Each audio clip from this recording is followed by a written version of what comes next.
এনজেপিতে train থেকে নেমে আমরা নয় দার্জিলিংয়ের উদ্দেশ্যে যাই, না হলে যাই গ্যাংটকে।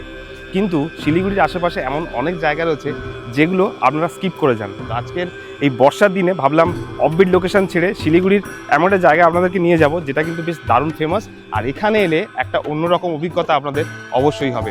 বেঙ্গল সাফারি ফেলে আমি এখন যেখানে দাঁড়িয়ে রয়েছি এটা হলো ইয়াম ইন্ডিয়া মনেস্ট্রি, একটা দারুণ সুন্দর মন্দির, মন্দির না বলে মনেস্ট্রি বলাই ভালো। সেখানে দাঁড়িয়ে রয়েছি। আজকের এই মনেস্ট্রির ছোট্ট একটা ট্যুর আপনাদের সঙ্গে শেয়ার করব। তো এখন ঘড়িতে প্রায় 4টে বাজে, 5টা পর্যন্ত কিন্তু এই মনেস্ট্রি খোলা থাকে। তো পাহাড়ে ঘুরতে এসে হাতে যদি অল্প সময় থাকে তাহলে এই মনেস্ট্রিটাও আপনারা ঘুরে যেতে পারবেন।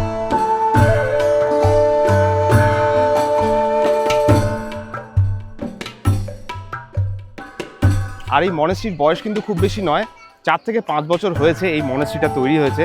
আপনাদের বেঙ্গল সাফারি হয়ে তড়িবাড়ির রাস্তা ধরে এই মনেস্ট্রির কাছে আসতে হবে, আর তারপরেই দেখতে পাবেন এত সুন্দর একটা মনেস্ট্রি। আশেপাশে যে পার্ক আর সুন্দর সাজানো গোছানো যে বাগান রয়েছে, ডেফিনেটলি আপনাদের দারুণ সুন্দর লাগবে। তো চলুন মনেস্ট্রির ওপরে গিয়ে ভেতর থেকে মনেস্ট্রিটা কেমন লাগে সেটা আপনাদেরকে দেখাই।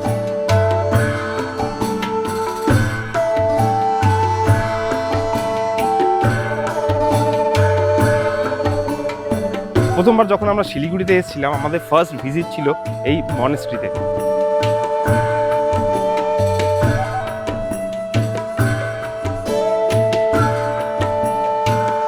আপনারা এই ইয়াম ইন্ডিয়া মনেস্ট্রি দেখেছেন কিনা অবশ্যই কমেন্ট করবেন। আর এরপরে অনেকগুলো অফবিট লোকেশন কিন্তু আসতে চলেছে, একেবারেই মিস করবেন না। দেখতে থাকুন, সঙ্গে থাকুন মেট্রো লাইফ ফর ইউতে।